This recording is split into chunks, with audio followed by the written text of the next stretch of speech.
નમસ્કાર મિત્રો.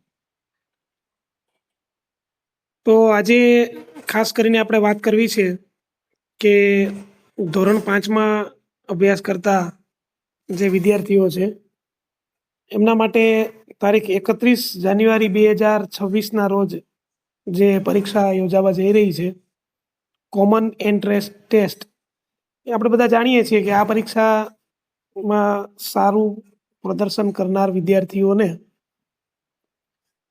ગુજરાત રાજ્યની સારામાં સારી શાળાઓમાં અભ્યાસ કરવાની તક મળે છે. તો અને એ સિવાય ધોરણ 6માં જ્યારે એ આવે ત્યારે શિષ્યવૃત્તિ પણ મળે છે. તો આ જે પરીક્ષા છે એ આગામી તારીખ 31 જાન્યુઆરી 2026ના રોજ યોજાવા જઈ રહી છે. તો આ પરીક્ષાના હોલ ટિકિટ એટલે કે એ પરીક્ષામાં ઉપસ્થિત થવા માટે વિદ્યાર્થીઓએ જે પ્રમાણપત્રની જરૂર છે એ કેવી રીતે ડાઉનલોડ કરવું એના વિશે આજે આપણે વાત કરીએ. તો સૌપ્રથમ આપણે સ્વિપચેટ એપ્લિકેશનને ઓપન કરવાની છે. આ એપ્લિકેશન ઓપન કર્યા પછી આપણને એક બોટ મળે છે, સીઈટી કોમન ટેસ્ટ જે છે એક્ઝામ એનું. એમાં આપણે સૌપ્રથમ એડિટ રજિસ્ટ્રેશન ઉપર જઈએ. અહીંયા પૂછે છે કે તમે શિક્ષક છો, તો આપણે ટીચર ઉપર ક્લિક કરીએ. ત્યારબાદ અહીંયા આપણે જે શાળામાં કામ કરતા હોઈએ તે શાળાનો ડાયસ કોડ એન્ટર કરવાનો છે. આ ડાયસ કોડ આપણે એન્ટર કરીએ એટલે આ રીતે સ્કૂલનું નામ આવી જશે. અહીંયા યસ ઉપર ક્લિક કરીએ.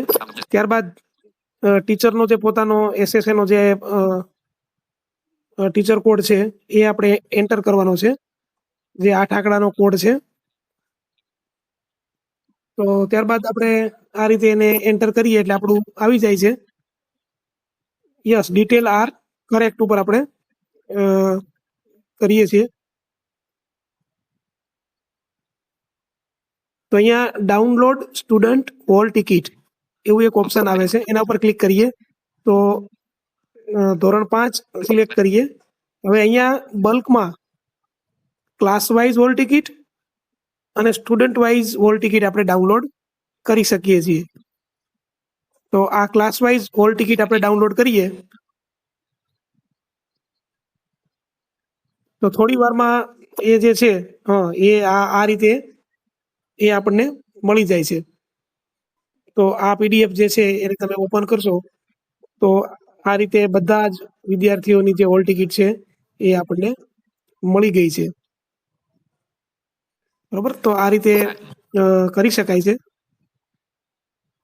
તો હવે આપણે વિદ્યાર્થી વાઇઝ જો કરવું હોય તો આ ફરીથી આ રીતે ધોરણ 5 અને એમાં ક્લાસ વાઇઝ અને સ્ટુડન્ટ વાઇઝ હોલ ટિકિટ, એટલે અહીંયા સ્ટુડન્ટનું લિસ્ટ આવશે. એમાંથી આપણે કોઈ પણ વિદ્યાર્થીને સિલેક્ટ કરવાનો. તો જેવું આપણે સિલેક્ટ કરશું એટલે આ રીતે એની પીડીએફ આવી જશે.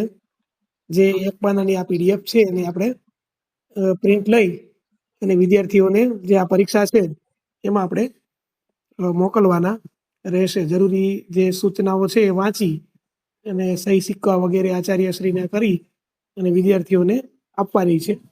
તો વિદ્યાર્થીઓને આ એડમિટ કાર્ડને આધારે પરીક્ષામાં બેસવા મળશે. તો આશા રાખું મિત્રો કે આ પ્રયાસ આપ સૌને પસંદ પડ્યો હશે. આવી નવી માહિતી માટે આપ અમારી ચેનલ સાથે જોડાયેલા રહેજો. ધન્યવાદ.